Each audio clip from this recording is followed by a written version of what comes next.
You did like a year of 75 hard. I've never had a job. I've always like worked for myself. It's not necessarily how much I work, it's how much I get done. Where's all this potential and then for the fifth time I was like, all right, there's got to be like another level above this. So I just locked in 2024 to 2025. I did 75 hard every single day, and blessings did not come. I've got enough shirtless pictures of myself. I don't need a daily reminder. How do I be the best coach I can possibly be?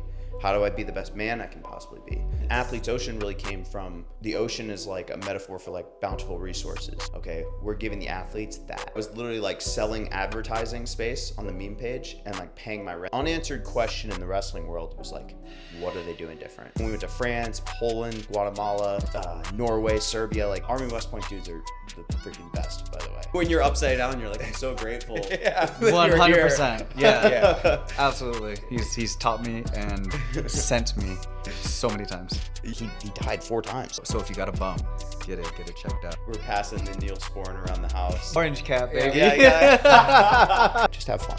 The second one is us versus us. Principle 3 is faith. And it's Tonight the music seems so loud. Tell me about your first videography trip outside of the U.S. Oh, is that what you think happened? Yes, please.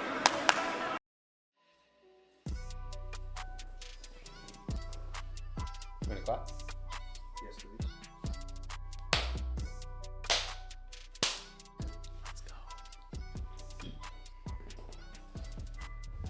All right, welcome back to episode 2 of Game Plan the podcast. I'm your host, Davis Cole, joined always by our producer, Juice. And today's guest is best known for his sports highlight videos. He's also a wrestler, grappler, and coach. Please welcome to the podcast, John Broughton. What's up, dude? Good to see you. Yeah, dude, it's awesome. Thanks for having me on. Yeah, so I did some research on you. I've known you for a little while. Mm-hmm. We're really excited to have you on today because I started making content a few years ago, and Jason Nolf came to Fight Factory for a seminar. Mm-hmm. After the seminar, we sat against the mat for a minute, and you were able to give me some great advice on social media for kind of combat sports. Your side was wrestling. I was doing it in jiu-jitsu, and I just started, and super helpful for me to get some pointers on where to go from there. And then in the meantime, Juice has gotten super into it. Now we've got the podcast going. So there's some really cool things that I wanted to talk that you've done recently. Mm-hmm. One of the first ones that I'm really fascinated by is like the 75 hard thing. Oh, yeah. And that you did like a year of 75 hard. Yeah. So I was wondering if you could kind of just explain 75 hard and then why you chose to do it for way longer. Yeah. No, great question. So basically, we're all creative people. The knock on creative people maybe is that like we're a little bit less structured and we're a little less organized, right? We're very fluid with our process of like thinking. So I've never had a job. I've always like worked for myself. I was a camp counselor for 1 year. I don't know if that, or 1 summer, that doesn't count, right? So I'm like, okay, it's all on me and like how well I work. I don't necessarily have to work 9 to 10. Most times I work, or I'm sorry, like 9 to 5, right? Most times I work more than that, right? But it's not necessarily how much I work, it's how much I get done, right? So I was just like, okay, how do I implement a process into my life? Because I'm the business, I'm the job, I'm everything, right? How do I implement a process into my life that will make me most effective, most happy, most successful in the long run? So over COVID, my friend Eric Kondaker and I did 75 hard for the first time. And it was kind of like a light bulb went off where it was like, oh, where's all this potential that we've had in our lives that's just been sitting untapped, right? So we did 75 hard and it went great. And then after that, like all these blessings started coming into my life. Bo Nickel called me up and he's like, hey, mid-COVID, you really got to move from Wisconsin. I was living in like the hood in Wisconsin, had just graduated college, right? You got to move to State College, right? And do content out here. We're starting this MMA gym. You know, I think you could work for the Nittany Line Wrestling Club. He had an apparel company he wanted me to work with. So I moved out there. Amazing opportunity, changed my life, right? Met so many people, met Jason, right? And then Jason and I started a company. So all these blessings started coming into my life. So then I do 75 hard again. Same thing happens.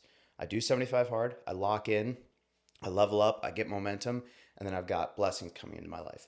So I'd done it 4 times, And then for the 5th time, I was like, all right, there's got to be like another level above this, right? There's got to be something that's like a tier above just doing 75 hard and getting the momentum from this one program. So I was like, okay, I'm going to do it for an entire year. So I just locked in 2024 to 2025. I did 75 hard every single day, did not drink any alcohol, was strict to every single thing on the list. And it came out of the year and blessings did not come, right? But I mean, don't get me wrong. I had a super hard year. I had tons of challenges that came my way, and I know that I got stronger. And I think God was intentionally putting those in my life to make me stronger.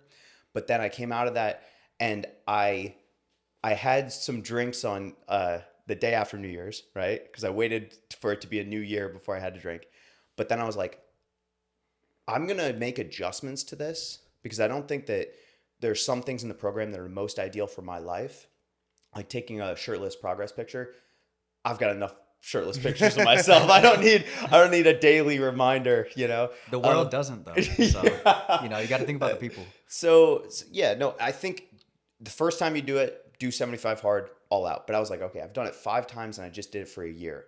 I can adjust, I can tweak this program for me, right? So this year, what I did was I tweaked it, and I'm still going. So this will be like, come December 31st, I'll be doing it for 2 years straight. You know what? Real quick, for those that aren't familiar, what's like just base 75 hard? Absolutely. Sorry. So 75 hard is 2 workouts a day, a gallon of water, 10 pages of reading. One of the workouts has to be outside. You have to stick to a diet, no cheat meals, no alcohol. So for me, like, I don't drink that often, but I was like, I'd gone to a couple buddies' weddings where I was like, they're like, Wisconsin culture, if you tell them you're not having a beer, they're like insulted. They're like, are you serious? Like, do you love me? Like, what's going on?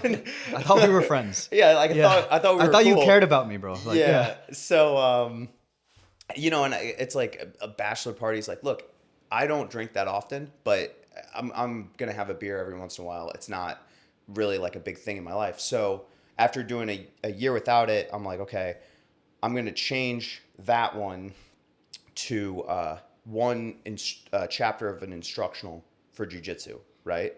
And then I wanted to study the Bible more. So now it's like, it used to be a Bible in a Year podcast. I did one day every single day, right? So it would be like a 30-minute chapter. I'm like, wow, this is a lot to get through. And honestly, it was hard for me to focus a lot. So now I do like one type of like Bible study every day. It could be short, but you know, the Bible Project on YouTube is a great page.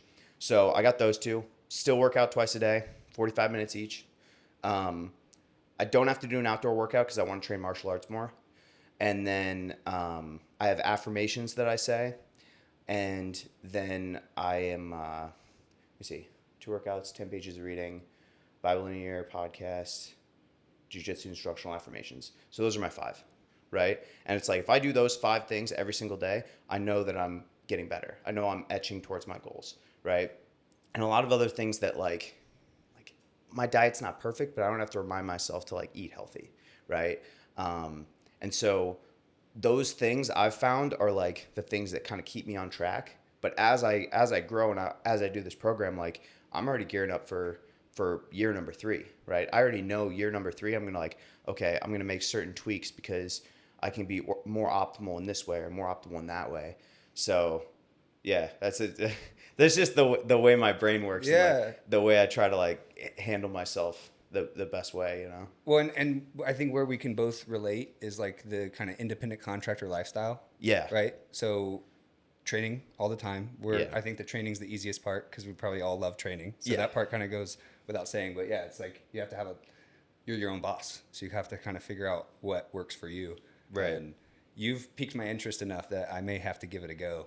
You got to do it. I got to try it out. It's like one of those things though that it's like it's taking the red pill in the Matrix because you go, where has this been? Like I haven't thought like this, you know, ever. I don't know. For me personally, like I'm like, wow, I can't go back. I've seen too much. You know, if I go back now, I'm gonna I'm going to know how much I'm like leaving on the table. And I'm just like, I don't know, I'm like built to try and like optimize that kind of open space. So. And for you, that optimizing is to be able to kind of create videos for the most part, right? Yeah, or like grow our business, right? Athletes Ocean. I mean, like it's like at first it's a newborn baby. You can't let it out of your sight, and then it starts to get legs, and then it's like, okay, if we make one or two strategical decisions, we see a big impact from that, you know? So it's just constantly working on that, building that. Then, you know, in my jiu-jitsu, how do I optimally train and like learn as fast as I can? Am I going to win an ADCC title? Probably not. But at the same time, like I want to get better at the sport. I enjoy learning. I enjoy progressing. How do I be the best coach I can possibly be? How do I be the best man I can possibly be? So the videos actually, I mean, I feel like it's a very small part of it because I've been making videos since I was in middle school. So it's like, I got that figured out, you know. I can get better at it for sure. Always want to be getting better at my craft, but at the same time, like there's so much to life, and there's so much like you know, so many different dynamics to it that it's like you got to be completely dialed in if you want to do everything you want to do, right? So that's more of like the motivation behind it. What is Athletes Ocean? Great question. So we are an instructional platform for wrestling and jiu-jitsu. Right now, we're way harder on the wrestling side, right? We're all wrestlers. We are obsessed with jiu-jitsu, right? We do jiu-jitsu a bunch, but with our network, the people we know, the resources we had, the audience we had on social media, and we went very hard into the wrestling world and have made a very, very good product for wrestlers who are looking to get better and harness their full potential, and coaches to get the most out of their programs. So we have a team space feature, which is like, obviously you can buy individual instructionals, but if you're a coach, you can buy our team space package and you can get like a whole curriculum, and you get a calendar, and you get practice plans, you get a full year lifting schedule. So like we're trying to become a coach's best friend, where it's like, hey, you guys do a lot, but like, let's optimize your practice. We have a lot of insight, and we've seen this done at the highest level. How do we just plop this system in, and then immediately you'll have more success? Because a lot of times you have really experienced coaches who are spread thin, and you have coaches who have the time and the energy to get better and improve, but they're football coaches originally. You know, they wrestled 1 year in high school, and now they're the wrestling coach, and they're like, man, I got to make this program work. How do I do it? Right? So filling both of those needs is a big problem that we saw that we could come in and immediately fix.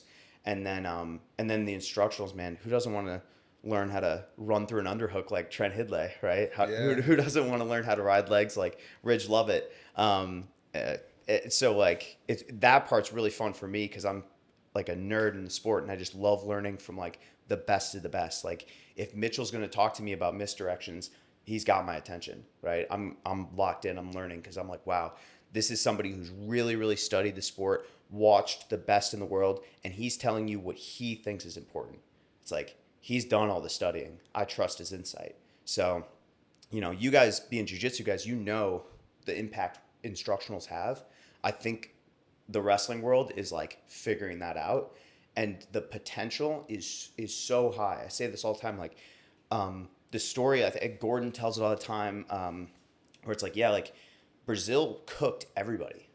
They crushed everybody. And then American Jiu-Jitsu came, and now they're having their run at the show. And I think a big deal is instructionals, right? And he talks about like everybody can hop on and get an instructional, and then they can jumpstart their learning and progress much faster. So the wrestling world has been a little bit like they haven't been as aware of that widespread.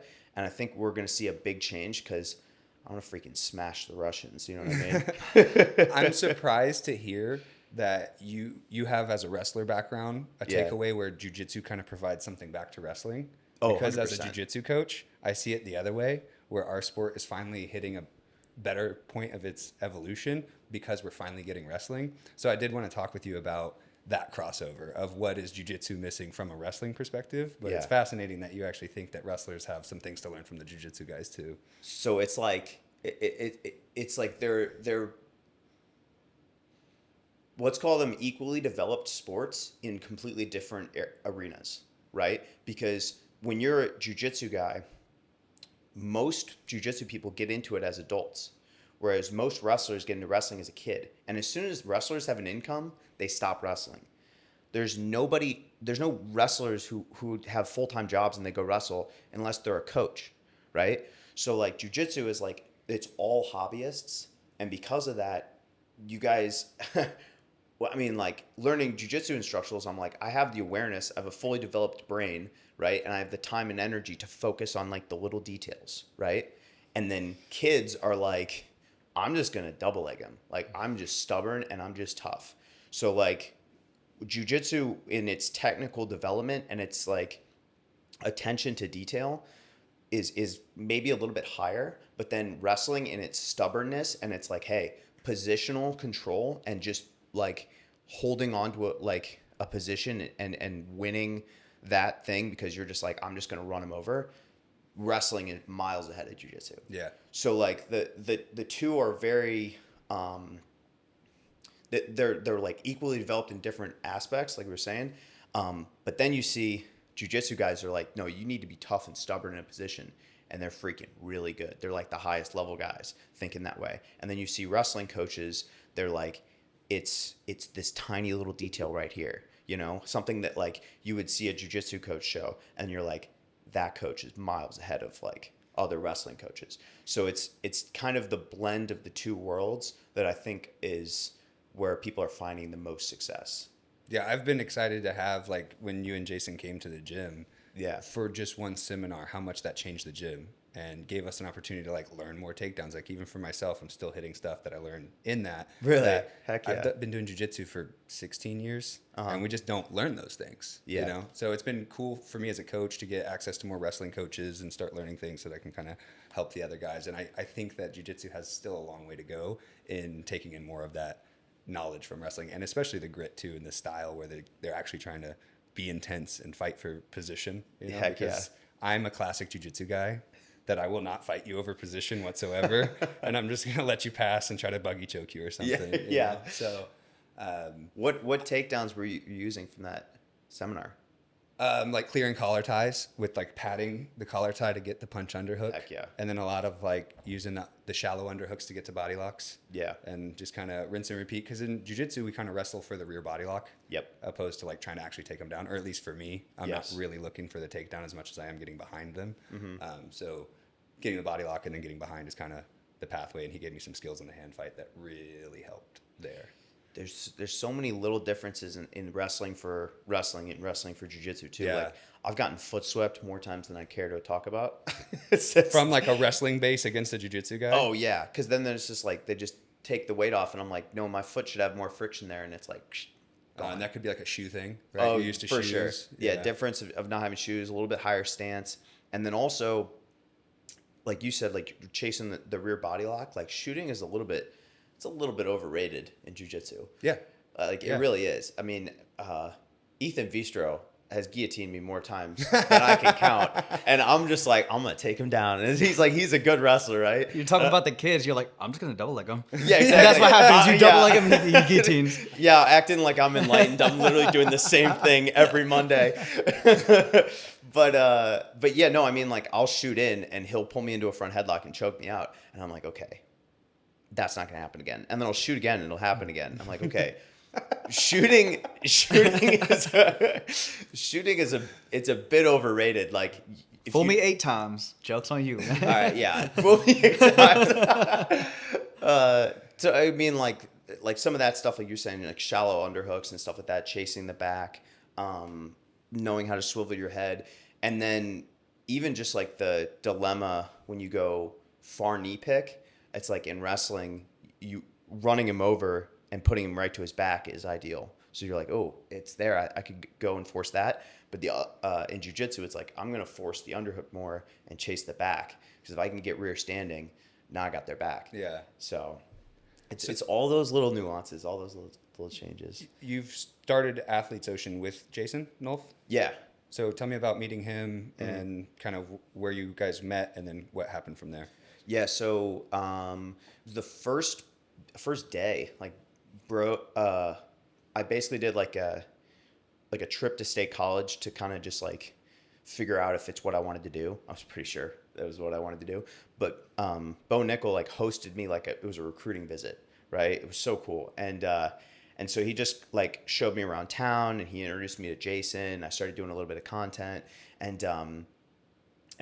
which was great. And then Jason and I were fast friends. Basically, when I moved to state college, he was one of the athletes for the clothing brand I was working with.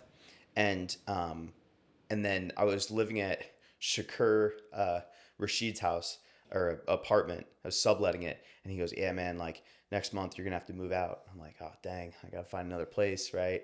And Jason's like, oh, I just bought a house. Like, I'm going to rent out some rooms.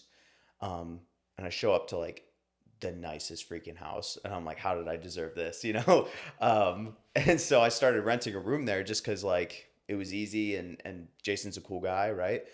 And a couple, it was like maybe 7 months in, he started talking about starting some type of like instructional company. And originally he called it Instructable. And It reminds me of Uncrustable. And I'm sitting there eating an Uncrustable thinking, I don't know if that's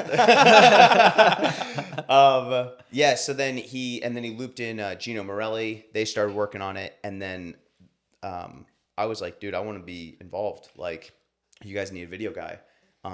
So then they brought me on. They brought Eric Lundgren on, who's Gino's cousin, also a lawyer, also wrestling college. So it's like, okay, we have 4 college wrestlers here, all very diverse skill sets. And so we were the 4 founders came together and we were like, we need a name, we need an LLC, we need to like make this right. And like, we're gonna be really great at what we do. We're gonna take this with a high standard of excellence. And like, we're not going to compare ourselves to other companies or other, other entrepreneurs. We're going to be different. We're going to really do a good job on this thing. Where did y'all get the name from? So we wanted something that is broad so that it's like a, Amazon started selling books, right?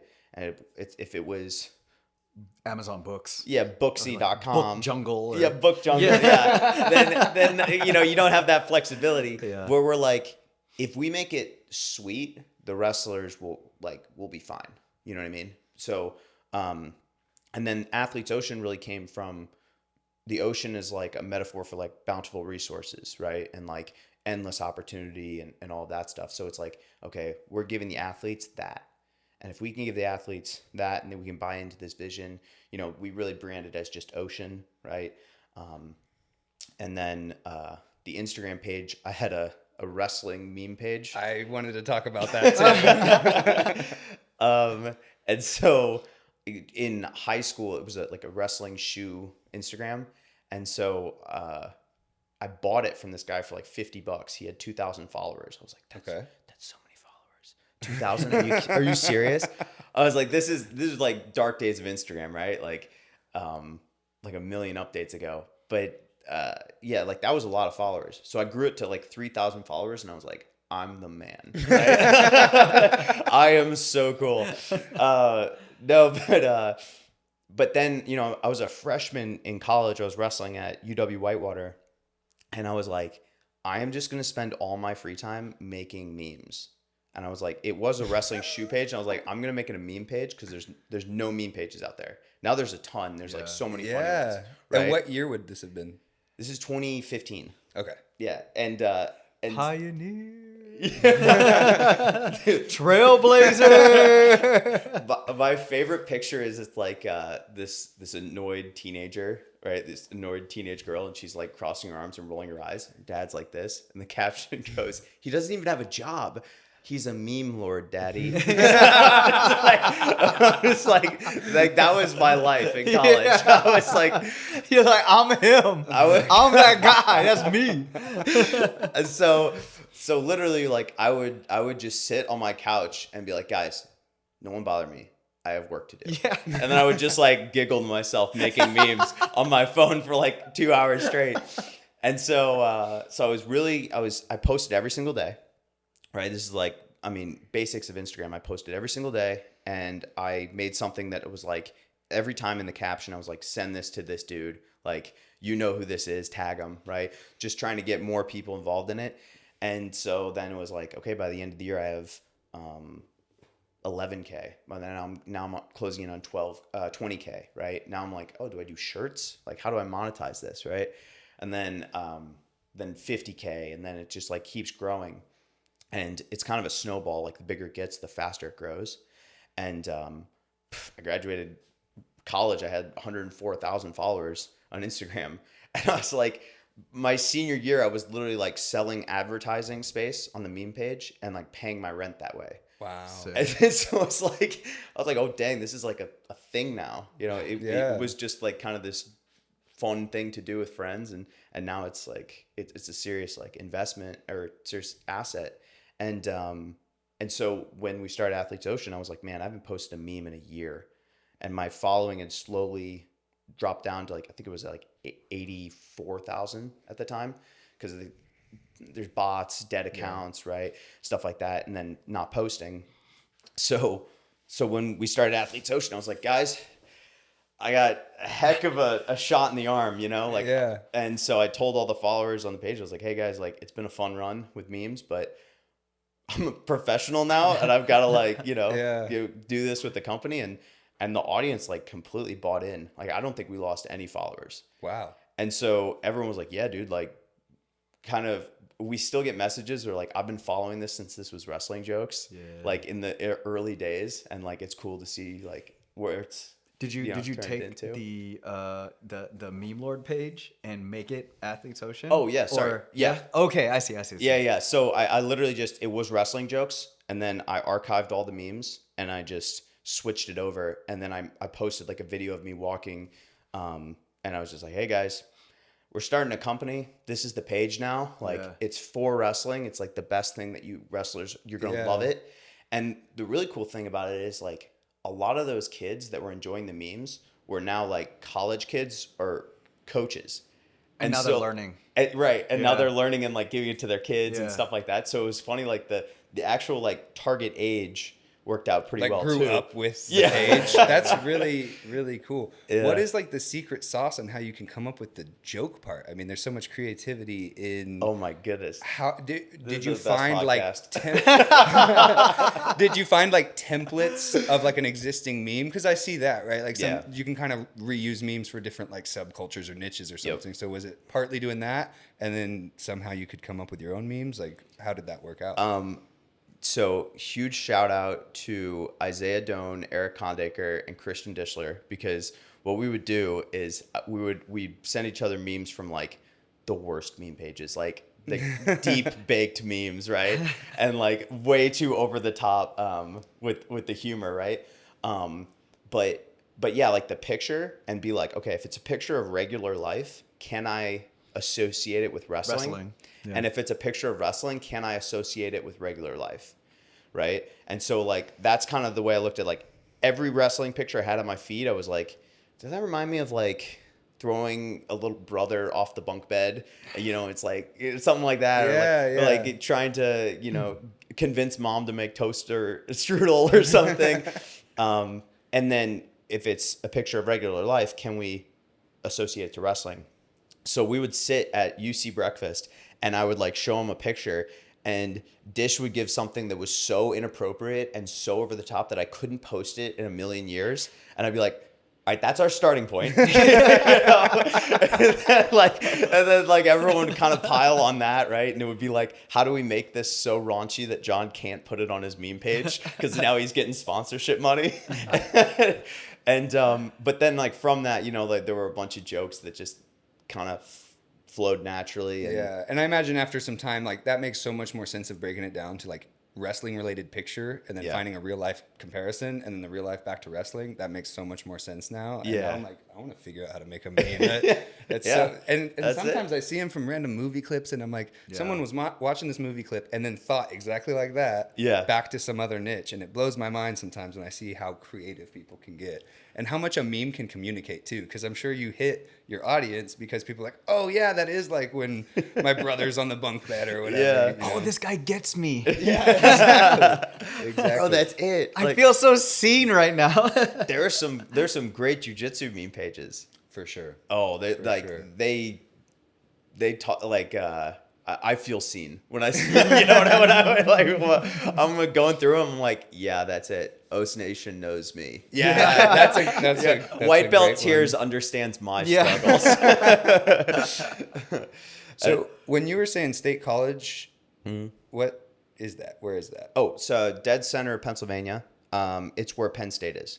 Okay. So Penn State's kind of the big thing in that town, right? And it's nice, super nice town to live in. Really great place. Everyone's happy. Everyone's like smiling. There's no crime, which is, I moved to Milwaukee right out of college and they were selling crack across the street. Yeah. So like it was a big upgrade.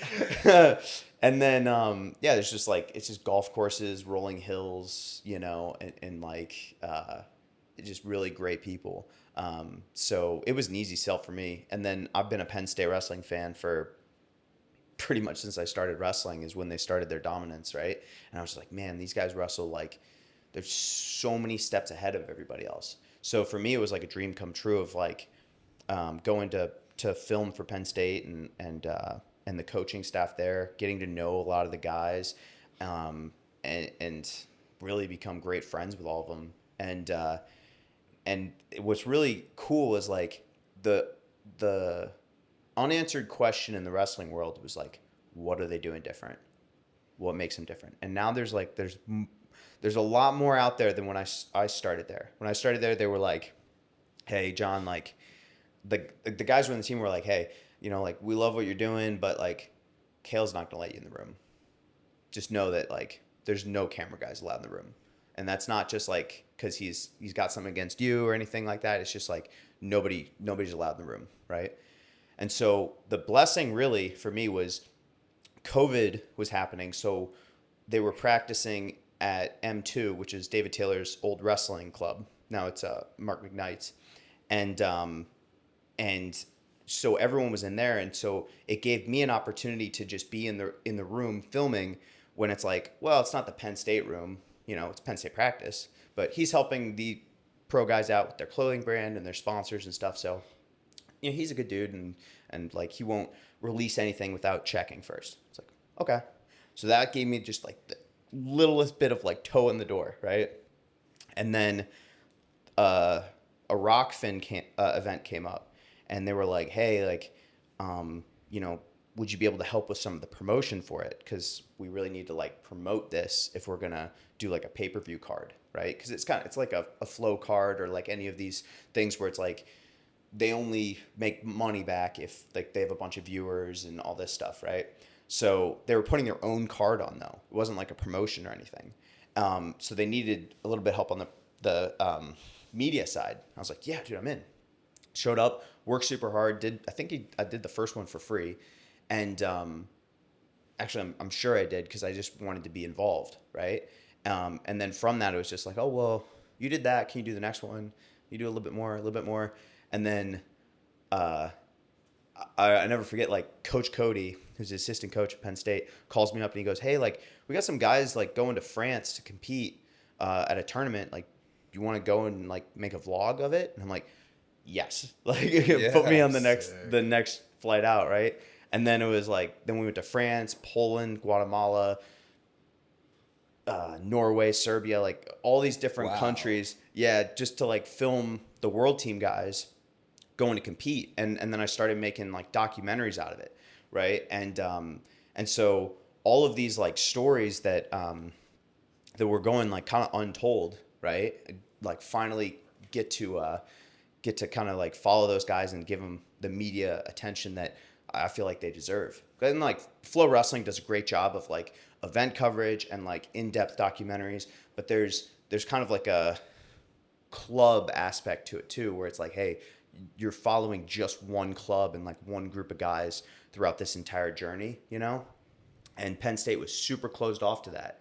And then they were like, hey, you know, like, I think you're the guy to like tell the story right. And like, you'll run everything by us first before it gets posted and stuff like that. So that was incredible and like a dream come true. And then basically what happened was I was like, dude, it would be great if we did one of these for the college season. You know, we've got the world team guys that are training in the Penn State room, but they're training for Team USA and the Olympics and stuff.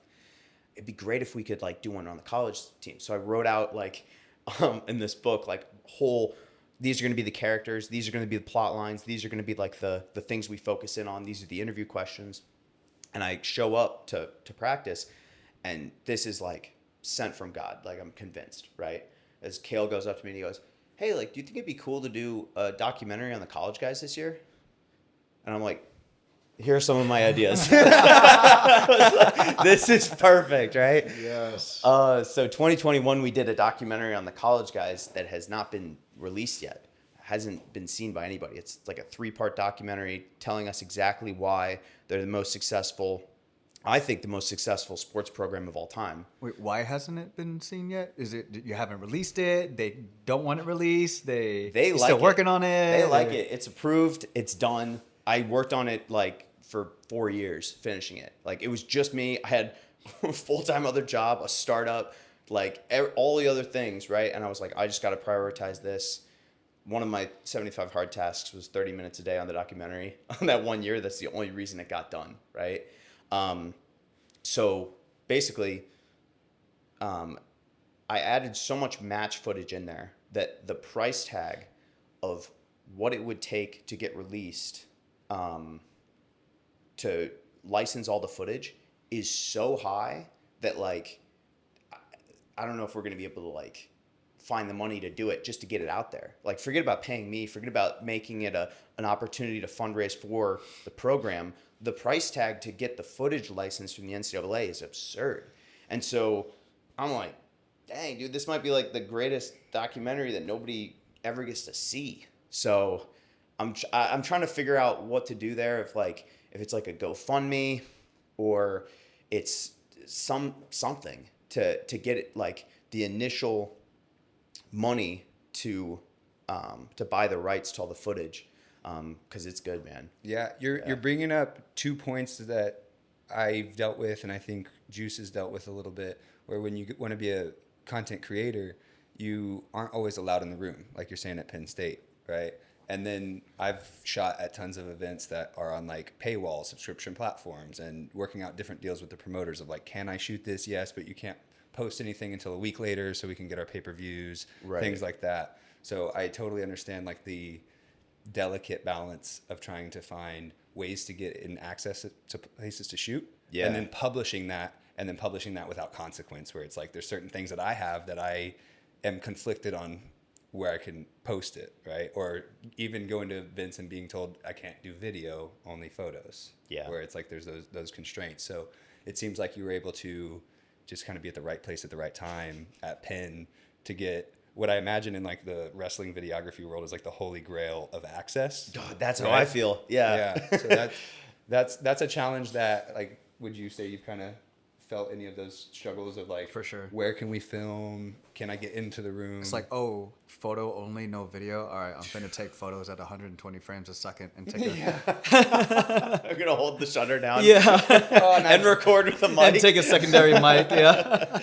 Well, and I've had those constraints placed on me. Yeah. And then had like an event happen where the promoter of the event saying, does anybody have video of that exchange that just happened? To the media people that they told to take only photos. And it's like, well, no, you told me that I couldn't take video. Yeah. But they missed the video themselves, and we're hoping that the other kind of freelance people. Yeah. And it's like, well, look, at the end, you kind of wanted that content. So that can just be such a challenge to figure out, does someone else have the rights to this? And even though it's a beautiful piece of art, you can't quite share it without, some kind of problem with the NCAA, which I'm sure that they are not an organization that you can mess around with their rights. Yeah. They also don't care. Like, you'd think like, oh, what they would have to want this documentary out there. Wouldn't it be good for the NCAA, or like, wouldn't it be good for ESPN or whoever like owns the rights? And then it's like, they don't care. They want the check. They want like want to monetize, and they don't want to give you a freebie. Yeah. And then, yeah, dude, I feel on the events, like, I've asked for forgiveness too many times that I can't do that anymore. Yeah, and Yeah. I think that's something we talked about on our first sit down. Oh, bro. Was like, maybe you push the limits a little bit and kind Yeah. of be told no or ask for forgiveness later. United World Wrestling, I'm sorry. Yeah. What happened? What happened there? Oh, dude. Well, bad story, but like, I was doing one of the documentaries, and one of the other videographers had told me that he'd worked out an agreement with UWW to film match footage, and I was like, oh, so it's possible, right? And I was kind of in like a rush of like getting this information, plus like David Taylor's like wrestling the semifinals. I'm like, well, he's not gonna re-wrestle the semifinals, so it's like, what if I filmed it and then like worked out the agreement after? That is not how you do things, right?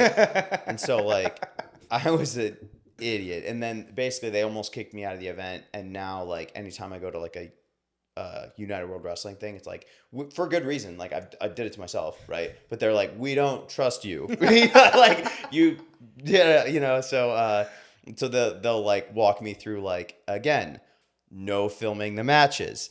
Photos only, you know, and which again, Look at you, blacklisted. I know, I did how you it know to you're myself, made. and obviously like they're trying to protect their product, and they have people pay a lot of money for those rights, so I totally understand it. Yeah. You know, it was me being a young dumb kid who's a little bit too quick to like, you know, ask for forgiveness, not permission, which will get you very far in life, but not when you're taking videos at an event. Then Yeah. it's probably best to listen to the people. I remember being at CJI1, Yeah. and to me, that was something that, like on the jiu-jitsu side, that was like a jiu-jitsu holy grail of content. Oh, and I knew yeah. going into it that they were going to do their own in-house thing. Mm-hmm. And then when I saw you there, now that's like definitely at least 2 times where I was like, oh man, you're shooting the coolest jiu-jitsu event to ever have happened, you know? So how did you get in on the first one on CJI? So, yeah, so this is, I was telling this story to Danaher, and I was like telling the story, and he basically said, it's insane how far just like confidence and competence will take you. So basically I showed up, and I'd already done all of the, like everything they wanted us to do. I'd signed the contracts. I'd done like all set up to be a video guy. And I think that too many people showed up where they were like, they don't want it to look like this crazy crowded thing with videographers all over the place. And so the people in the front row actually get a good experience. The people up top don't have to look through a videographer's head. Totally makes sense. But I showed up and they were like, hey dude, we're not doing personal videographers. Like, I know you're Jason's guy, but we just can't have it. And I'm like, okay, forget about Jason for a second. I was like, yes, I'm here to film Jason, but I'm also here like because I work with Jocko Fuel. I'm also here because I'm John Broughton. I'm a very good videographer. And I was just like, I can see what's going on with your production, and I know what gaps you have. I was like, Wow. You That's really cool. I was like, you need a highlight video to start off day 2 to get everyone hyped up. And they're like, well, yeah, I mean, we got like this guy who's going to like put together clips. Like we're figuring that out. We're going to be all right. And I was like, I showed him one of my videos, and I was like, I will make that for you by tomorrow. And he goes, you'll have that ready by 8 a.m. I was like, yes, sir. And he goes, all right, come this way. And it was just that simple. I showed him one of my videos. I was like, this is what I do. 8 a.m. I was like, don't pay me. And they were like, and it was just like, all right, right this way, you know? And I was like, 'cause You got the video? I just showed him like one of the things on my Instagram. Yeah. I mean, do you have the video? Like, do you remember the video that you showed him? I think it was Army West Point Wrestling highlights. Okay. Because it was the first one that came I'm up. gonna clip it and put it up in post. Oh, heck yeah. Yeah. If you're cool with it. Yeah, dude, Yeah. 100%. Sick. Army West Point dudes are the freaking best, by the way. Like, loved working with those guys. I worked with them while I was still at Whitewater. My head coach had gone over to be their assistant coach. And so we had a new head coach. And Ned Shuck was their assistant coach. And he was like, I got a video guy to bring in. And so it was like, it was really cool. Like, I was like getting flown to New York City in college and filming with those guys. And shout out to those guys. They're great dudes. Is that Matty Graps? Matty Raps? No. He would have been judo. Oh, my bad. Excuse Yeah. me. Yeah. One of our training partners was judoka for, I guess, West Point or Oh, sick. yeah. Yeah. Yeah. He's a great training partner to have. Heck yeah, I bet. He's a tough- When you're upside down, you're like, I'm so grateful. Yeah. that you're here. 100%. Yeah. Yeah. Absolutely. He's taught me and sent me so many times. It's been Yeah. great. So I mean, it was literally that simple. I was like, hey, this by 8 a.m. I was like, I know you guys need this part of the production, and then throughout the day, I started like just asking questions and doing like kind of my due diligence on like, hey, where's the audio going to be sourced? Where do we need like what different angles do we need? Like, and basically, you know, I was like, okay, like one videographer over here, one videographer over here, so we don't miss any action, like stuff like that. And throughout the day, they just kind of gave me a little bit more responsibility. So like by the end of the day, like my friends were like, hey, did you get a pass? I'm like, I've got like 3 people answering to me right now. Could you just? They're like, what? Sorry, guys. I need to work on my memes. Calm down. And so then at the Airbnb, like everybody goes to bed, and I'm sitting at the laptop with like a couple Jocko Go's in my system, and I'm just going completely focused. Sent it to him in the morning, and kind of the thought process was like, hey, if I crush this, if I do a really good job on this video, they're gonna have an event the next year, right? And so obviously they would be like, oh yeah, that guy did a great job, Yeah. and all that, and they ended up paying me for the video, right? Wow, They're like, that's awesome. they're like, hey man, like I don't know what your day rate is, but you know, here's some money, and they like slid me like a good amount, and then the next year they were like, all right, you were our first call, like. Cool. What do we do? Let's like, go. what makes it work? And then I was like, all right, well, I think this is my number. What deliverables do we have to do to have it make sense? And then we ended up working out like the Kingsway vlogs into the package as well. So like I would go to like training and just bring a camera and like film like a bit of a story, do some character development of like the Kingsway guys. For the B team guys, they were like, I think they were still a little... they didn't know if they could get the camera into Kingsway kind of thing, you know? And so for me, like already training at Kingsway, they were like, oh, this actually like works really well. Like we don't even have to do that. And then with the Kingsway, like coaches and stuff like that, they're like, include this, don't include that, you know, send it to us beforehand or whatever. But like, it was really easy. It was chill. And then, and then this year was like incredible. So much fun. So it was cool. Nice.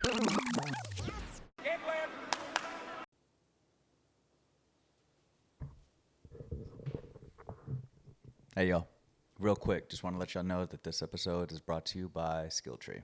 If you're watching this, especially at this point, it's very likely you're already familiar with some of my work. If not, here's like a real quick flash of some of the stuff I've done in the past.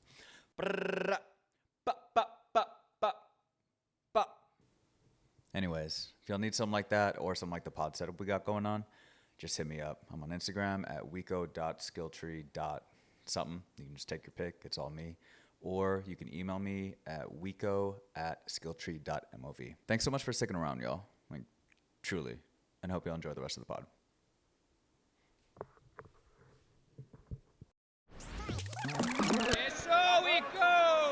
Nice. So I don't know too much about it, but I know you did some kind of work with Ben Askren Yeah. over the years. Was that around the time in Pennsylvania? No, so that was I was a senior in college, and I was freelancing like crazy. I was like working really hard to like you know, get legs on this business. And I actually at that point I was already working for West Point. I had already done stuff for Flow. Track wrestling was a thing back then. Track wrestling has been bought by Flow, but back then it was 2 separate companies. So I did a ton for track wrestling. They took me on like a couple international trips, like while I was in college. So I was like, wow, this is the coolest thing ever. Like I get to travel the world and film wrestling. Like I was like, I'm so blessed. I'm so lucky. And so I was basically trying to figure out, how do I make this a full-time job? How do I make this a full-time gig? I met Ben because Ben comes into our wrestling room to wrestle with Jordan Newman, which is one of my teammates. He was a 2-time national champ. So, and he was one of Ben's like first kids. Like when Ben first started opening his academies, I think Jordan was like one of his first kids that he kind of brought up. And so he still comes in the room because Jordan cooks everybody in the room, right? So he kind of needs like some other good training partners. Ben comes in, starts rolling with him. So I got to know Ben through that. And then I already had his number, right? But Ben put something on Facebook that was like, hey, I'm looking for a videographer, in this area. Like, DM me if you're interested. You guys have somebody. And I texted him. I said, I'm your guy. Don't hire anyone else. I was like, I remember the text like very clearly. I was like, don't hire anyone else. I was like, I'll make it like the best decision that you can make for a videographer. And I was like, these are some of the things I've done. And he goes, be here on Monday. We'll talk about it. Showed up on Monday and he goes, all right. And I had a proposal. I was like, I'm going to be overly prepared. I know what I'm doing. And he goes, no. So I need a vlog guy. And I was like, oh, so not highlight videos. He says, no. So you're going to follow me around because he's in the UFC at this point, right? Like just beat Robbie Lawler. And I'm like, okay. He's like, you're going to follow me around and then make stories about my life, right? And vlogs. And we're going to put it on this platform behind a paywall. Can you do that? I'm like, yep. And he goes, okay. And then we negotiate on price for 2 minutes. And then it was super easy. The whole system, I was like, this is perfect. This is exactly what I need to do. And a lot goes online about how good of a dude Ben is and how he's the man, stand-up guy, all that stuff. I'm telling you, it is not enough. One of the best humans I've met in my entire life, not only from he's going to do the right thing and be a good guy and he's a good friend and a good mentor and great coach for the kids, but it's also just his awareness on life and his constant pace of getting stuff done and executing at a high level is I've never seen anything like it. And so for a college kid who's I hadn't done 75 hard yet, I hadn't figured out what the heck I was doing with my life yet. I was just I'm good at making videos. How far can I take that? I like wrestling. How much can I do? Right. And so seeing the way that he operated and the way that he was doing a great job on every opportunity that came his way, but also he was very he's very quick to be that's BS. I'm not doing it. Right. I'm not a monkey. Don't make me dance. I'm going to do things my way, and just being we said before, competence and confidence will take you so far. It's he's a great example of that. He reads constantly and he's always educating himself. So he has a pretty good understanding of most things, right? It's doesn't matter how obscure it is. And so he's able to just self-govern in a really high level. I don't know how else to put that, but for a kid, it was just the perfect thing for me because when you're vlogging for somebody, you're around them all the time. So it's kind of there's no oh, he's going to go to the office and then he's going to be back. And there's a disconnect. I'm with him all day throughout all the exciting parts and all of the negative things that happen. Right. And see how he handles those too. And so for a young man trying to figure out how I'm going to be as an adult and the way that I want to live my adult life, I was that what a great blueprint to look at. And then obviously now people are seeing how he's dealing with everything that's happened with his staph infection and his health. And they're wow, what a tough guy. But anybody that knows him is this is so on brand. It's not surprising at all, Yeah, that's a lot of context for me because I don't really know exactly what happened. I know he had some kind of lung infection or something like that. But Yeah. I did see after a severe trip to the hospital, he was jogging in a hallway. And when I saw it, I was man, he doesn't look like he's healthy yet. But you could see mentally, he's no, I'm on the mend. Or he was on I think a bike. Yeah. And it's immediately getting after work. And when I saw that, I was man, is this guy crazy? Yeah. But it sounds a little bit, but in a very driven kind of way. Yeah. In a hyper awareness way. You see people who are oh wow, he's such a monster. He's this brick wall, and then you talk to him and you're like, that guy's a little crazy. Like, I'm glad that he works hard and he's a world champ and all, but like that guy's a little like off maybe, right? That's not really that's not him. He's just very hyper aware of like, how can I do the best job? Like, where am I right now? Okay, how can I, what helps me go from here to here? And like the way that he breaks it down so that you can like understand his thought process, like in his mental Mondays, like those are like, they're gold. There's so many nuggets of wisdom in there because it's coming from all the books that he's read. It's all the life that he's lived, right? And all the things that he's been through. So it's not like that dude's crazy. It's like that dude is very hyper aware. Well, then that must have been kind of tough for you recently watching him go through this kind of staph infection. Dude, he died 4 times. He died 4 times? He coded 4 times. Oh. And he's like on the bed, like coughing, and he goes, yeah, so I coded 4 times. Not ideal. I'm like crying. Watching this video. I'd say so. Bro. Not ideal. Goddamn. Oh my gosh. Yeah, no, it was seeing that video was like he didn't look like himself at all, right? And so you look at the video and you're like, oh my God. And honestly, so he woke up and he said, I'm a Christian now, basically, right? Which incredible. But he's never like necessarily not been a Christian. Like he goes to church all the time with his family. His wife is really into Christianity, Amy. And but he's like, well, I agree with all this stuff, but I don't know, like man in the sky, like all the miracles, like it's kind of like far-fetched, right? And then he comes back and he's like, no, it's like, got to do it. Like I'm a Christian now, right? And so he's been kind of on a journey with his faith. And for me personally, like I went from praying a lot to every single night I have a list of people that I pray for. And it used to be, there's a trap of like praying where you get into this point where you're kind of like opening up God as like a Walmart, right? And be like, I would like this, I would like that, and that's not really that. I don't think that's the best for. Like God wants to know what He wants to be tuned into your life, but I don't think that that's necessarily like that's kind of a spoiled child behavior, And so one thing that like. And I didn't even realize I was doing this, but it's made me feel a lot closer to God and a lot just better overall is like, I have a list of people I pray for and that's my priority. That's why I like put my hands together every night and talk to God is like, I'm like, Ben is like going through it. I was like, God, just like, don't worry about me. Like give Ben strength. My friend Tyson is going through chemotherapy right now. So I pray about Tyson. My friend's mom, Roberta, is also struggling with cancer. I pray about her.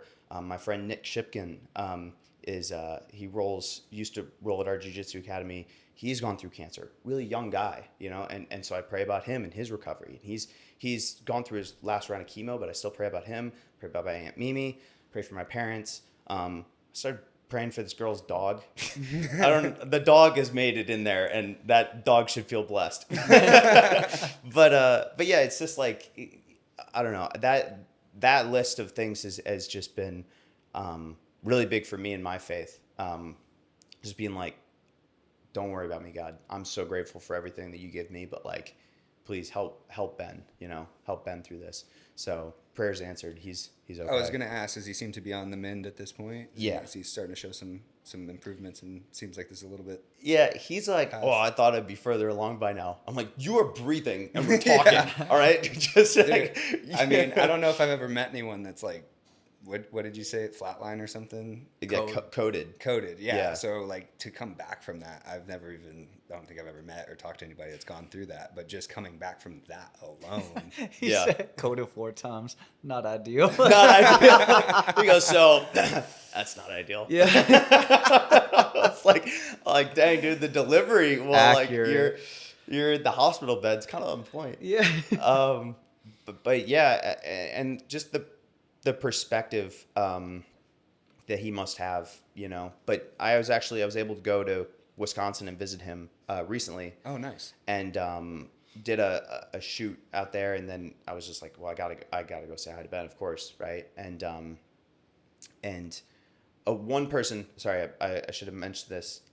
One person I also pray about is my friend passed away. Very good friend named Ryan Ponick, and so I was in Wisconsin going to Whitewater to honor him at the football game, and obviously also pray about him because this all kind of happened in like the same like month or two, where it was just like all of my friends are like passing away, getting cancer. Ben is like touch and go, right? Yeah. And it was just like this spring was like brutal. And so I mean, obviously I miss Ryan a ton, and so I was able to go see Ben, and when we were talking, it was like nothing changed, right? I was just like, we're still like, it was like it was like a different guy a little bit because he was a little bit skinnier, right? And he was like curling a 5-pound weight, and he's like, "You don't mind, right?" I'm like, "Do your thing, you're good." Like, yeah, get your workout into, But How long was it when you saw him last since you were like shooting for him, like shooting those vlogs? oh man, well, I'd come up and visited quite a few times. I did like the Jake Paul fight, like the lead up to that, vlogs for that, and then but that was me flying from Pennsylvania to vlog for him in Wisconsin, and then we hired a couple of videographers to do like things here and there. But I would like go spend a week, get a bunch of vlogs, and then go back to life in Pennsylvania. But yeah, no, I one more thing about like seeing him, it was just like I literally was like hard to talk about, honestly. It was like going to see Ben, and I was like, you are like a big part of my life, and you were almost gone. And then going to the football game in Whitewater and being like, wow, Ryan, you are a big part of my life, and you're not here anymore, And they're like they installed a bench that said like captain, leader, brother, which is what he was, right? But it's just seeing the two ways that it can go. You know what I mean? It was like incredible perspective of like, wow, this is like, life is very fragile, and we really only have like one spin of the wheel. And if I'm ever been so obsessed to like 75 hard my way through life, or just like capitalize on anything that comes my way, or do anything I've ever wanted to do, and not worry about being looked at like I'm foolish or stupid. It's like that's all the perspective I need, is those two interactions back to back. So yeah, it's great to see him doing better now. Yeah, it was scary for me too, because I don't know Ben, Mm-hmm. but I've been a lifelong MMA fan. Mm-hmm. So I got to watch his fighting career, and I was a huge fan. Yeah. So once I started to see that he was in the hospital, I was like, oh man, like it just pains me to see that. Right? Yeah. So that was kind of tough. And that came from staph. Dude. Yeah. Do you know specifically? He had a staph the timeline? infection. He's a little too tough to go to the hospital. And then I think what happened is I think it was, he was training with Lovato, and then like something happened with like his rib like nicked his lung or something, which I don't fully understand it, but basically the staph infection got into his lung. So he had like a spot that wasn't that big or anything serious, right? And then somehow it's like now entered his lung, and then once it's like in a vital organ, like it happens quick, where all of a sudden he's in a bad way, right? And then it's like, oh, I don't feel right, I need to go to the emergency room. And then they go, oh, this is what's going on. Like, this is not going to go well. Like, he, like, again, like touch and go, was in the hospital, could not leave, was in a medically induced coma for, I think, 3 months, something like crazy.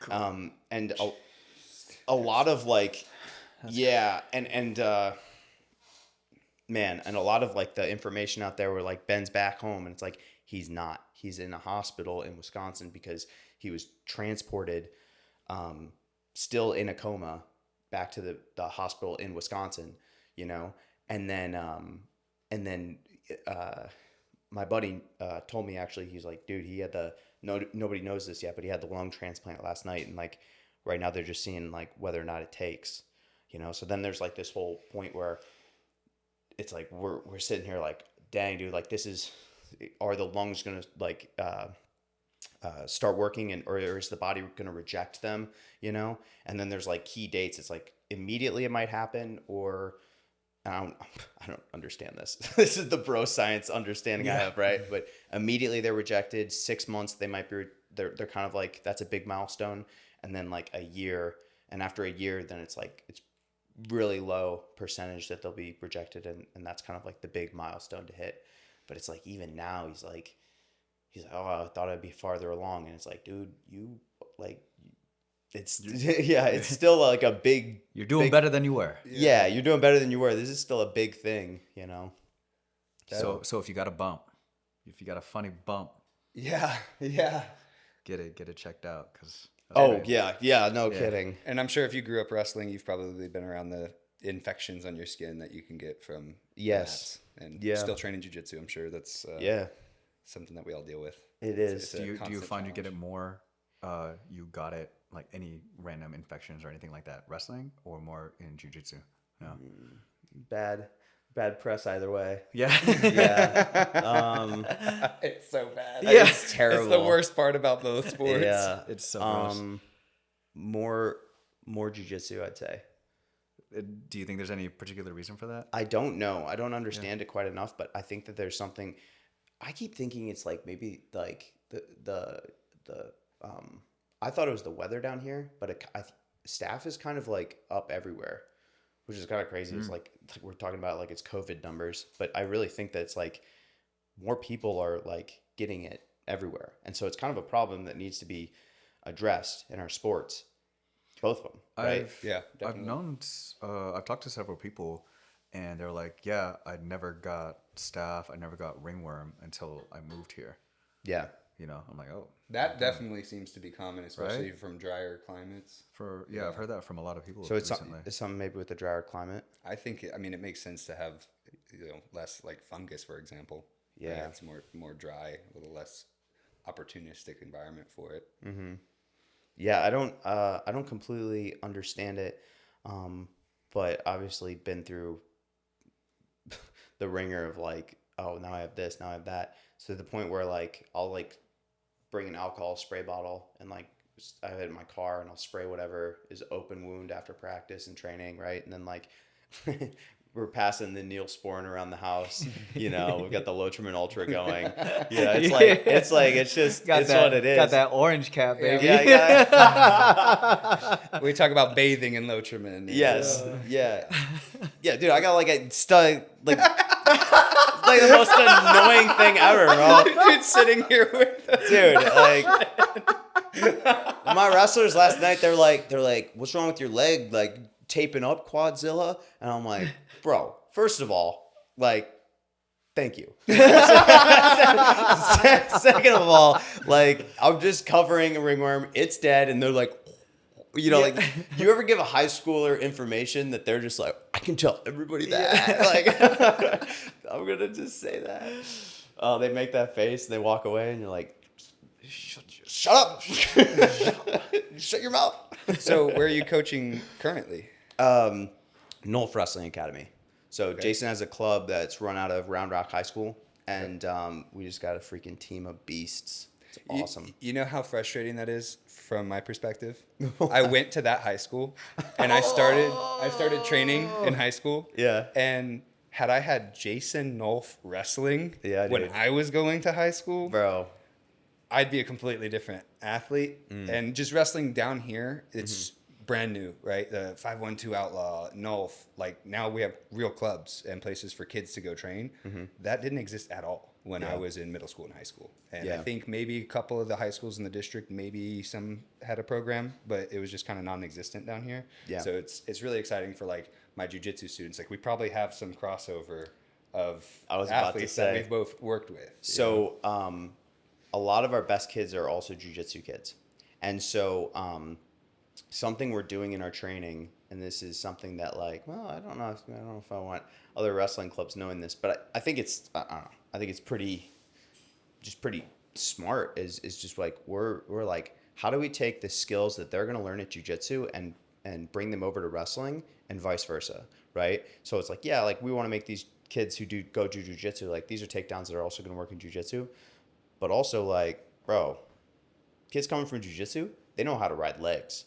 and it's like they know how to scramble. And so it's like, how do we take that and build it into our training daily so that their jiu-jitsu coach is like, dang, that dude's better at riding legs, and we're turning people in matches left and right. So that's something that we've kind of been working on identifying as like, we're very particular with our class times so that kids can go to jiu-jitsu and then come to wrestling. Ooh. And then we're getting the crossover of like, this kid does both, and like we're going to develop his skills to be very good at wrestling. Yeah, that's just kids, right? That, I mean, not adults.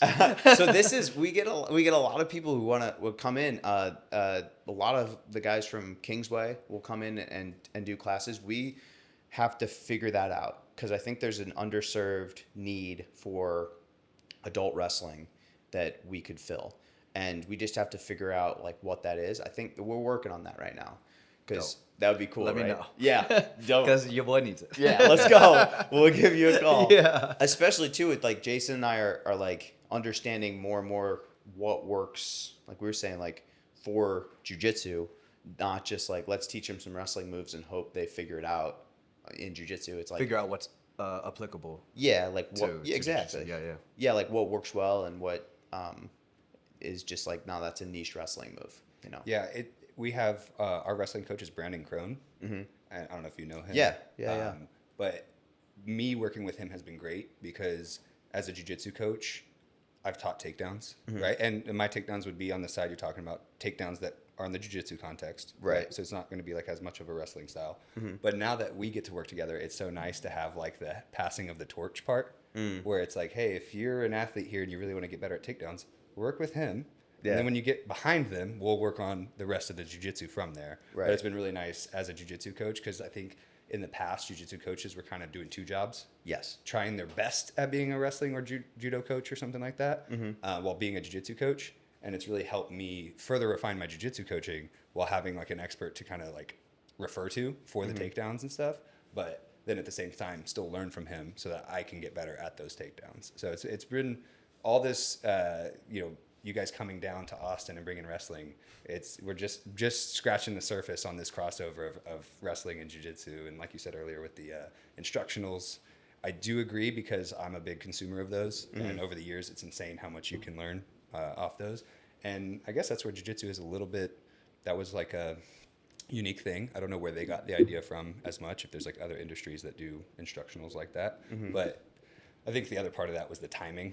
It was like stimulus checks and instructionals. Oh. And so I think it was like a lot of people were at a time where they're locked inside their house. Yep. They are being told they can't train. Yeah. And then they're getting maybe some money.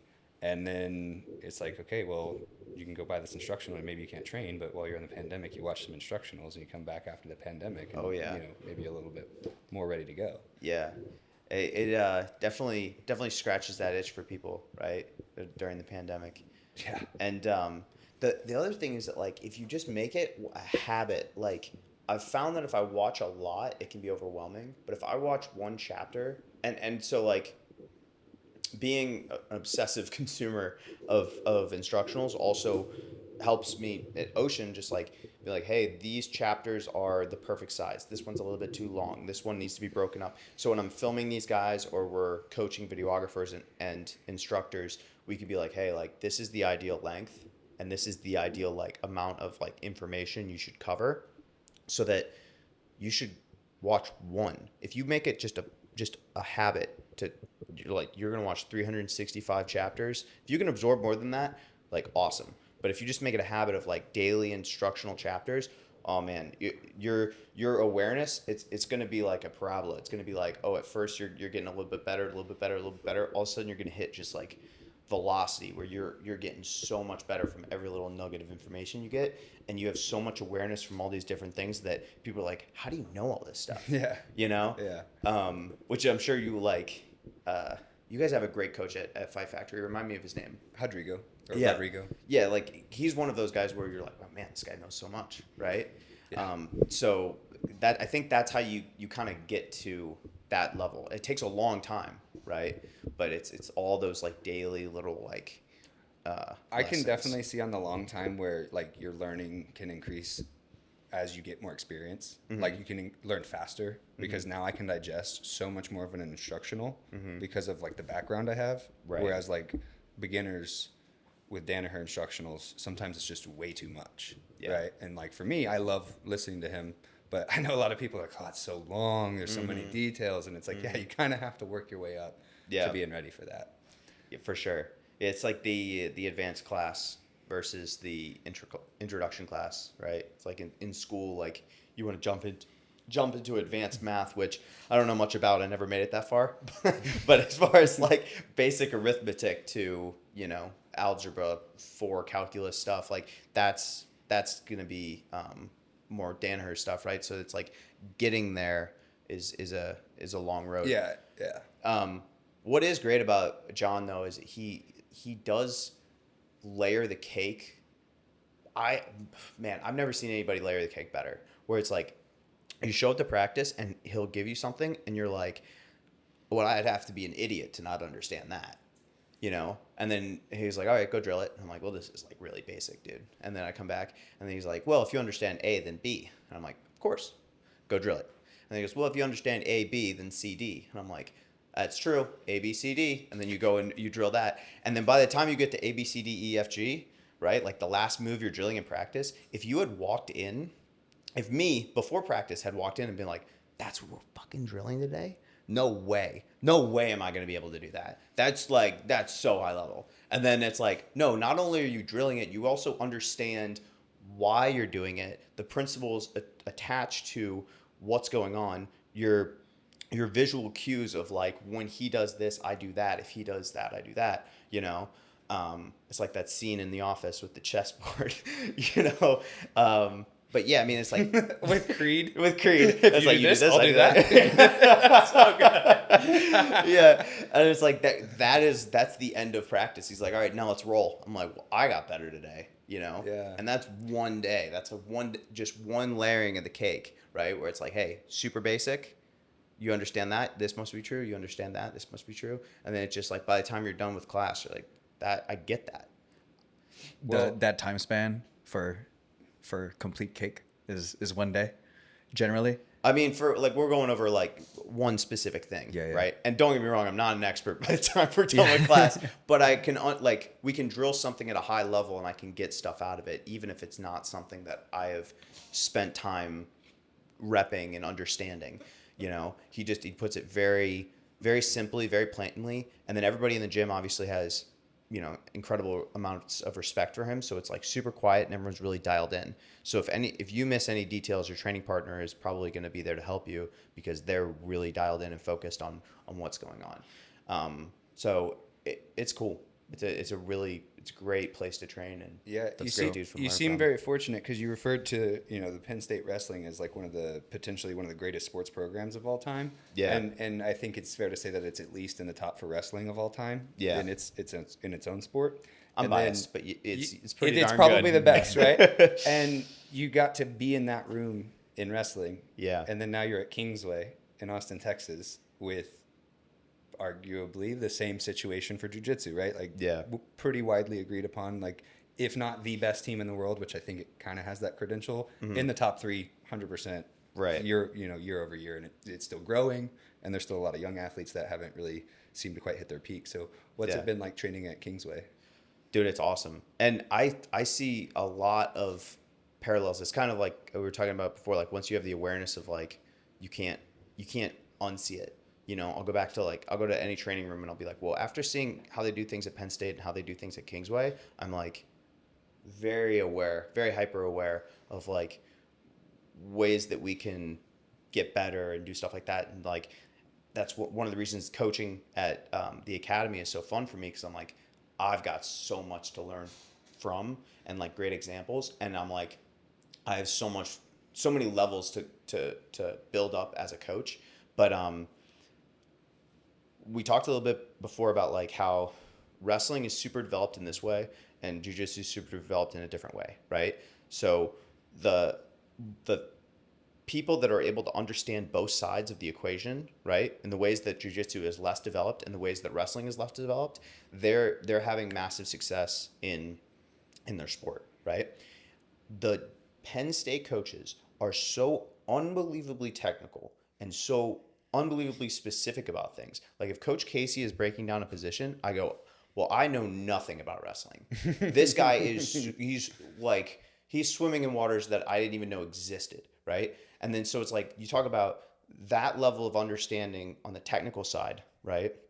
And then Danaher's, who's like, obviously, you know, from the instructionals, we all know he's got that level of understanding from the technical side, but he's also just like, get in this position and like, don't be a bitch, basically. You know what I mean? Like he understands kind of the other side of like, be positionally sound, right? And he's going to give you the right answer technically, right? But also just like, you're a wrestler, like, you know, scrimmage, right? Get in this position, have a lot of reps, and like win, right? Like use your wrestling mindset to just freaking go dominate. Do the right things technically, don't get me wrong, right? But it's like those types of like understandings of the other side are like really, I mean, we're seeing those are the two best programs. I mean, obviously I'm biased, but they are, right? Yeah. And it's a lot of the understanding of like the things that are undeveloped in the sport, because somebody said this, they were like, well, Danaher seems like he's like 10 years ahead of other people, you know? And I think that's true. That is what's going on at Penn State too. It's like they are like 10 years ahead of everybody else. There is not anybody that can compete with Penn State. There are people that have broken off from Penn State that are now competing with Penn State, right? So it's like it's branches of the same tree, right? The level of development that they have done in the sport is just it's crazy. And the things that they think about, like obviously I filmed them for 5 years and did a full documentary. Like there's a lot that like I think other wrestling coaches are like, they don't even understand, like they haven't even done step 1 or step 2 in these different fields, right? And then there's a lot that's not in the documentary where it's like they're watched like hawks, like do everything right, they do everything above board, but there's a lot where it's like, hey, we're not going to give anybody this nugget of information, right? No, cool, you know.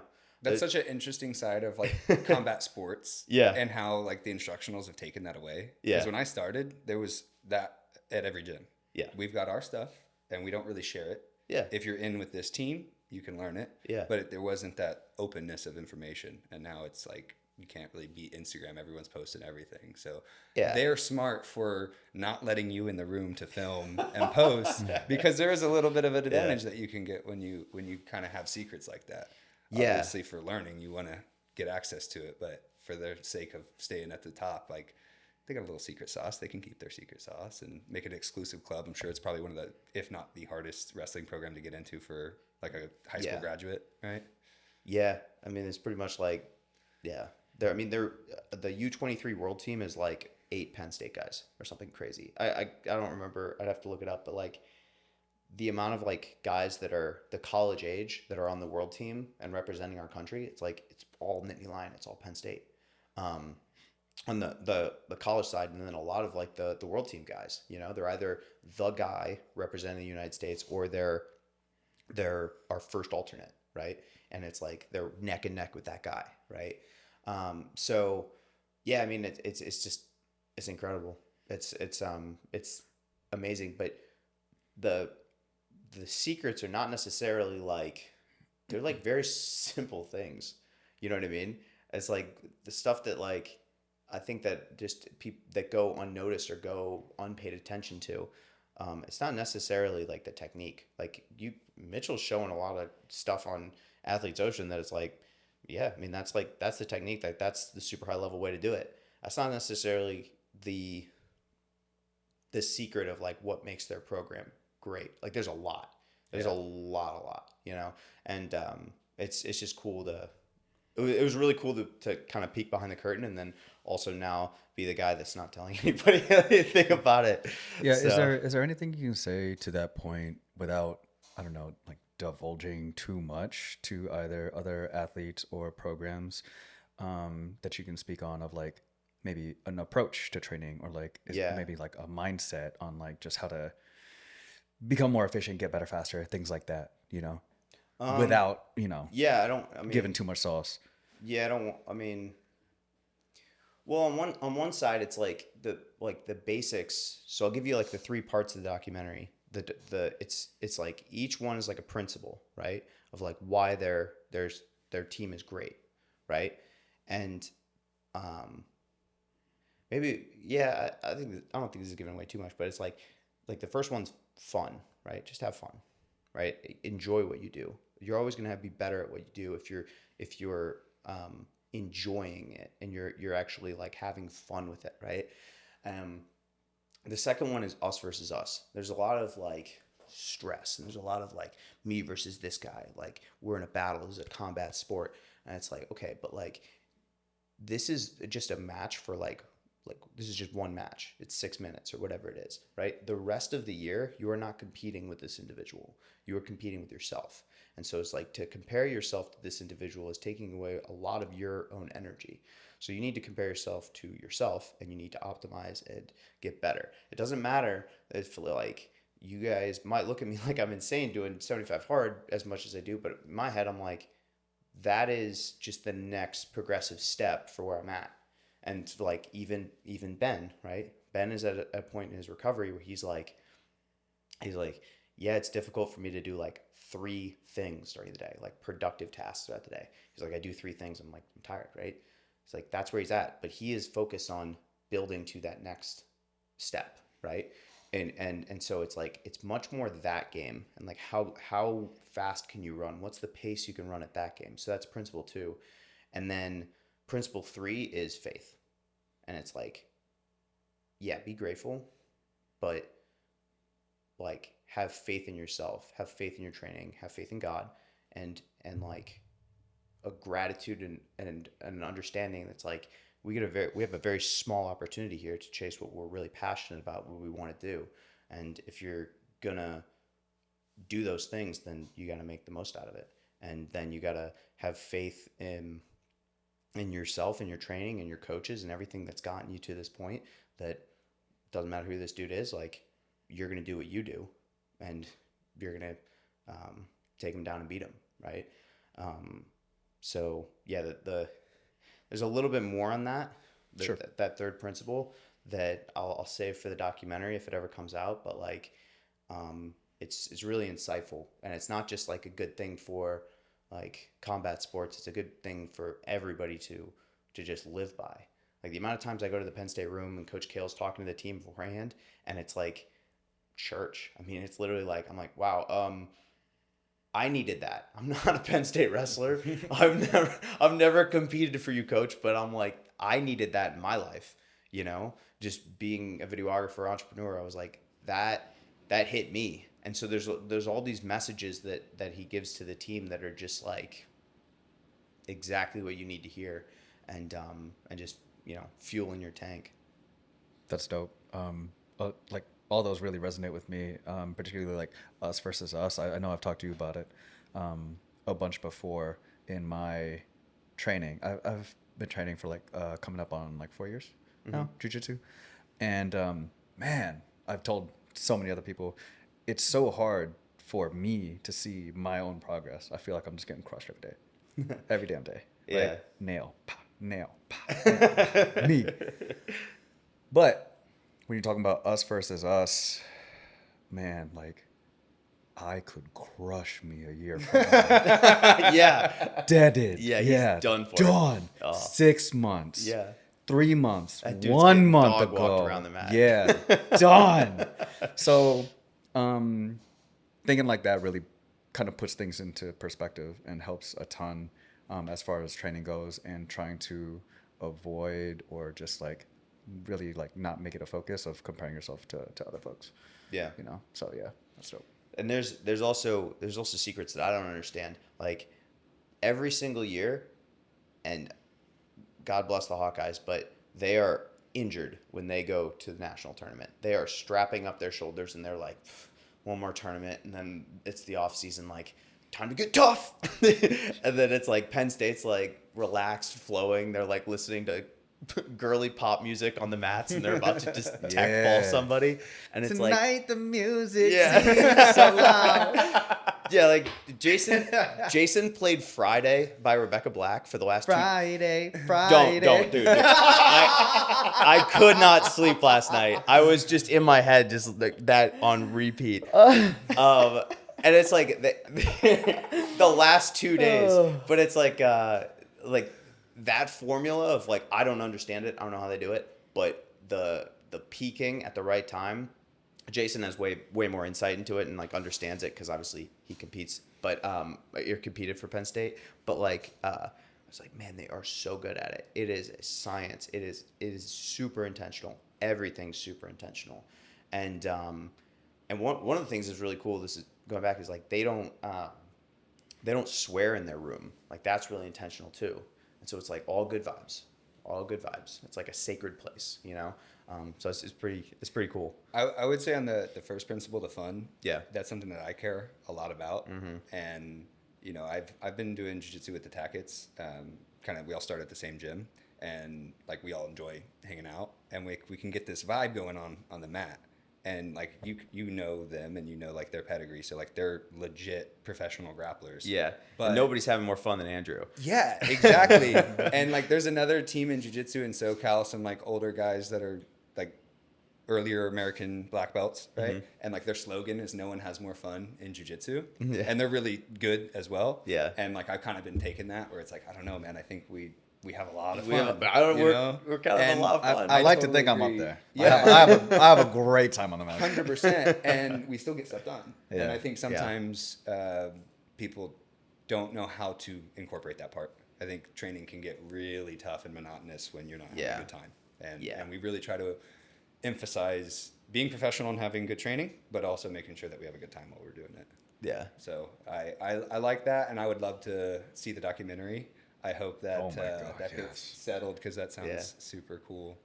3 1-hour parts. It's a docu-series really, where it's like each one has its own like rising and falling of action and like character development and all this stuff. So it's it's hopefully, man, fingers crossed. You said you were working on it for 4 years? Yeah, I mean, it's the 2021 to 2022 season. Mm-hmm. So this is the coolest part is like all of those guys have gone on to like their brand and the way that people know them is way bigger now. Like Nick Lee's an assistant coach at Penn State. Aaron Brooks was an Olympian for us. Roman Bravo Young is an Olympian for Mexico.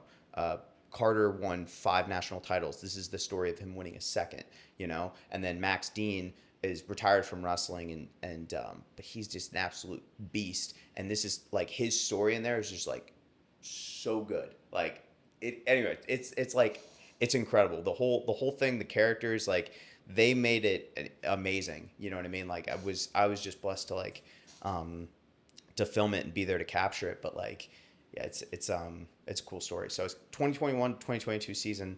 I worked on it until I finished in like April this year. Yeah. So it was like right before I moved here, and now I'm just sitting on it like I don't know what to do with it. Yeah. You mentioned some countries earlier. Tell me about your first videography trip outside of the U.S. Oh my goodness. I started to say this before the podcast got going. So I just finished my junior year of high school or college, right? So junior year, just tell a quick story about like that year. My end of my sophomore season, I was at the conference tournament. My shoulder was already torn for a second time, so I was like, man, I need another shoulder surgery. Displaced a bone in my elbow, so I need elbow surgery, then shoulder surgery.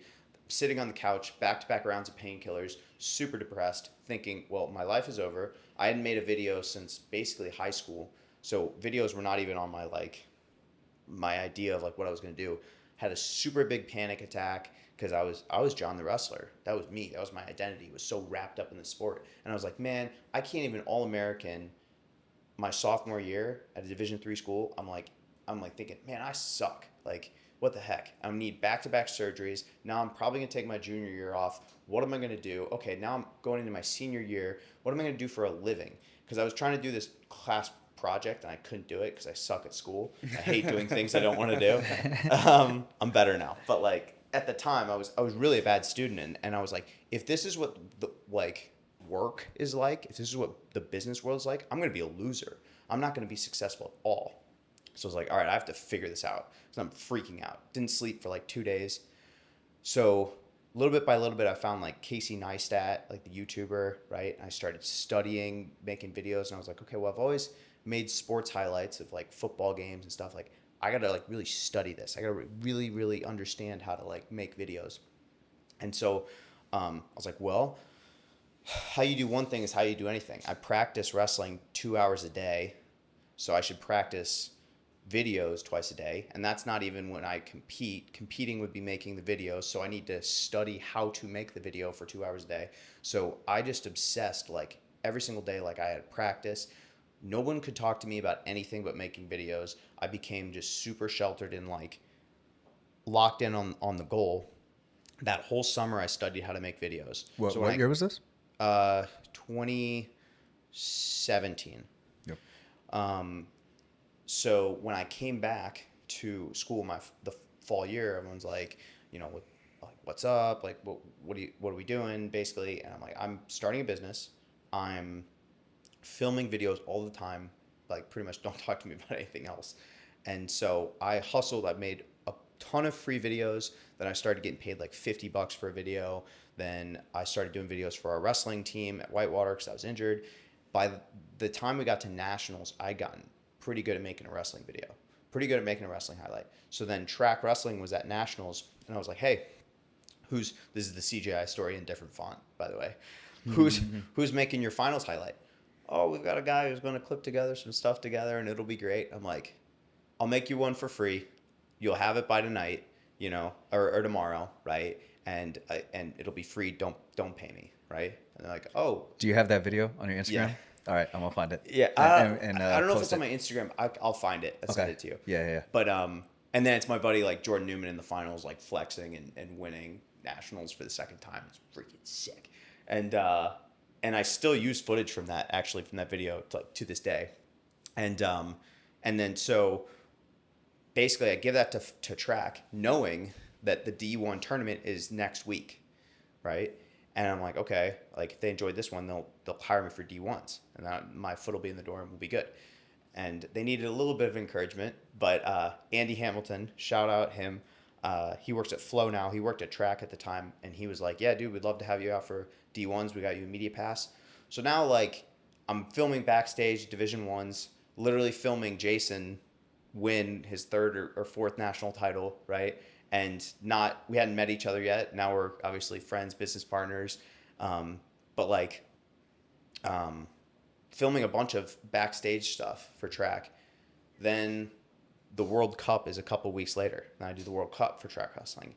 And then I did something for Flow like the last day of my junior year. So like pretty much a year after getting injured and having that mental breakdown, all that stuff, Flow Wrestling was flying me to New York City to do Beat the Streets. And I was like, whoa. 1 year of just like obsessive work can like get you out of a rut, you know, like get you to some cool places. But it's like, it happens quick, but it also, it doesn't happen at all. And then it happens all at once. It's like nothing, everything, you know? And so it's like getting through that long period where nobody wants to pay you for a video. That's ridiculous. And then all of a sudden it's like, can you be in New York City? And then this is a long-winded way of getting to Brazil, which is the first international trip, which I did for track wrestling, right?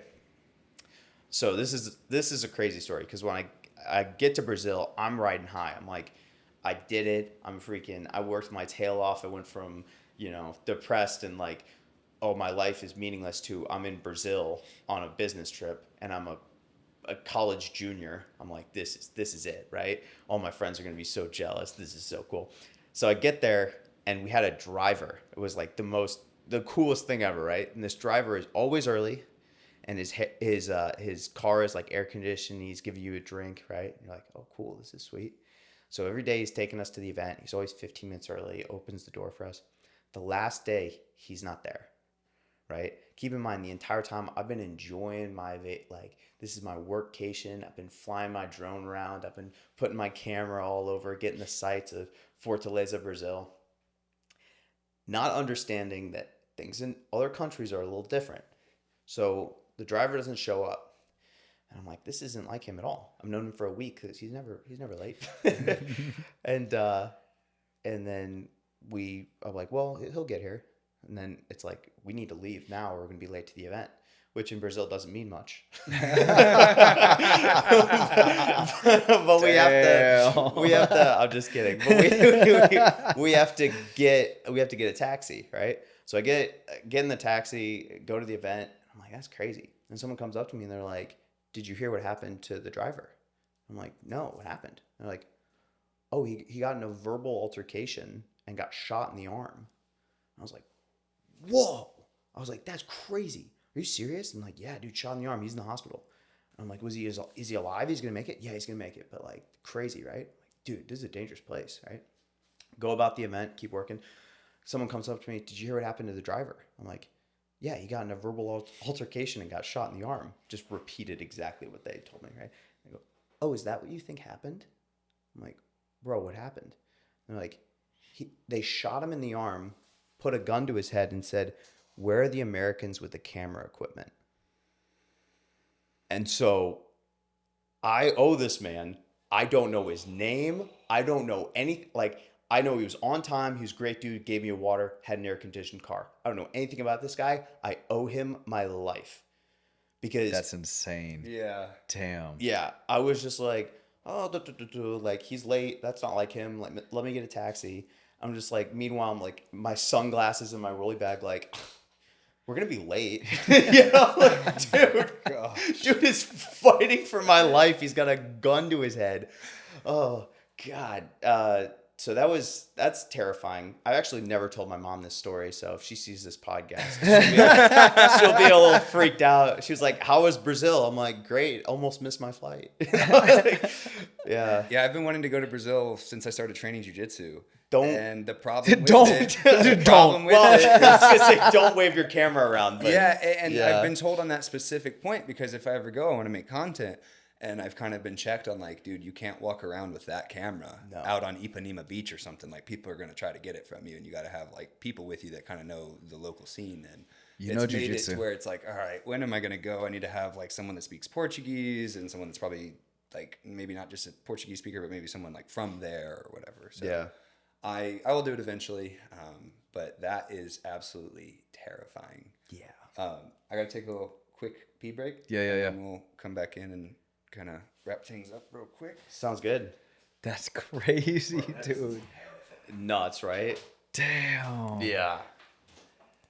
I was like, this man literally freaking, I owe him my life. That is insane. I'm glad we're here. I'm like, America. Yeah. Texas. Yeah. These cameras aren't worth anything. Don't don't come after. Yeah, dude, I didn't even have like my most expensive gear at the time either. It was a little T7i. Yeah. I'm like, get like Canon camera. I was like, nice, but Yeah. man, What do you shoot on these days? 1DX. 1DX. It's a Canon. It's big. It's a big guy, but it's a DSLR, but it's like it has like an extra battery pack basically built in, and nowadays like these mirrorless cameras have taken over the game. It's still DSLR. Yeah. It still like has a mirror and everything in Gotcha. there. So I've just been putting off upgrading because I mean it's awesome, and You don't need to. I've literally been everywhere in the world with her, but Yeah. she's an old girl. Yeah. How long have you had it? 2018. Yeah. Yeah. So yeah.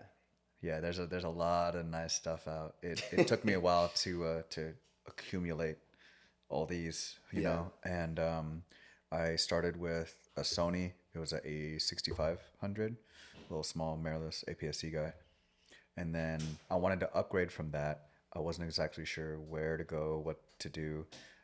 Watched a lot of reviews, a ton of reviews, you know, and I ended up going from Sony to Lumix, as you can see. And bro, I've loved it. I really enjoy it. You know. Heck yeah, these look great. Yeah, it's been it's been really good for me. And I thought you were gonna show him the what's it called, the Williams intro. Yeah, I can show them when we're done. Yeah. Okay. See what you think of that too. Heck yeah. Okay.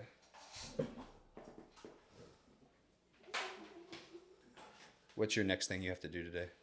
Nothing like hard, no hard time. I want to get a lift in before practice, but I don't know if that's going to happen. But basically just coaching practice tonight and then editing a whole bunch of different ads and stuff. Dude, right now. Coaching at Round Rock? Yeah. Nice. It's so funny to see these things of like, I'm in Austin, Texas. I've been doing jiu-jitsu in Austin, Texas, pre-pandemic, pre-B team. Yeah. I've been in like the dark ages. Oh, bro. And then now it's like, got you guys here and got Gordon and John here. And Yeah. it's like, well, it's here now, so that's cool. But like, I Yeah. wish that was there for me when I was younger. No, you were the pioneer. You know? Yeah, 100%. You were here dude. before. I was the jiu-jitsu guy in school, right? No, nobody in my entire high school did any jiu-jitsu or Muay Thai, you know? Yeah. So, it'll miss the podcast, but 2017, I did study abroad in Thailand, and I was competing in Muay Thai at the time, so I was like just trying to do semester abroad so I could keep Cool. Keep training basically. It's like my ploy to like focus on Muay Thai but get my credits, you know? Right. And like had a roommate, and so we planned it to like bring him out for a week before the semester started, like my roommate in Texas, and like we flew out for like just a trip to kind of hang out. So we just like did like a pre-travel around the country, see some cool stuff. And then like I had an apartment, and we're like, all right, he left, went back to the US, and like I went and moved into my apartment. And it's like a couple suitcases and the Sony bag. And I like flew back from a different part of Thailand or something, got back at like midnight. So I'm super tired. Yeah.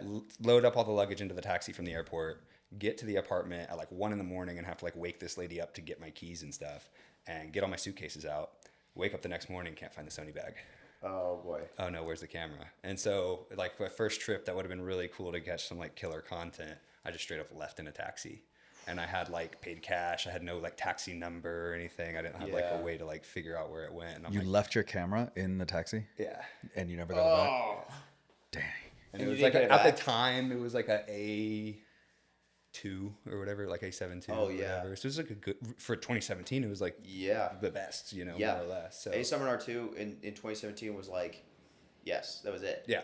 And the rest of the trip, I proceed to do the coolest things I've ever done and get With no there's freaking camera. nothing about it. So I definitely want to do a redemption trip, maybe with Juice to try to like That'd be sick. to try to hit it. Maybe To like Thailand? things are gonna have changed, but maybe to hit some of the points of like what I thought would have been really cool. If you guys go to Bangkok, there's a guy I want to connect you with. I went to college with him, and he's you guys would connect. It'd be good. Yeah. So the last thing I wanted to chat with you about was the land yacht. Oh yeah. Yeah. So tell me about that. Basically, just straight out of the energy of like you're only young and dumb once, and I won't want to do this when I have a family and kids. But I just started like falling in love with the idea of like living in a van and just being like professionally homeless. And I was like, this is gonna be good, you know, like this is gonna, and it's been pretty great actually. But it is kind of crazy,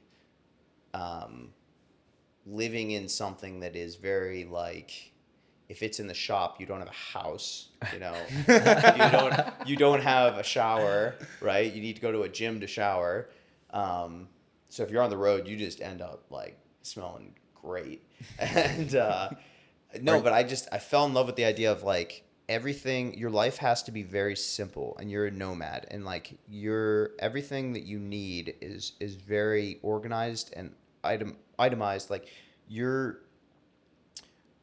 whole life is just has to fit in that van. And so everything becomes, when life becomes very, very simple like that, everything becomes very focused.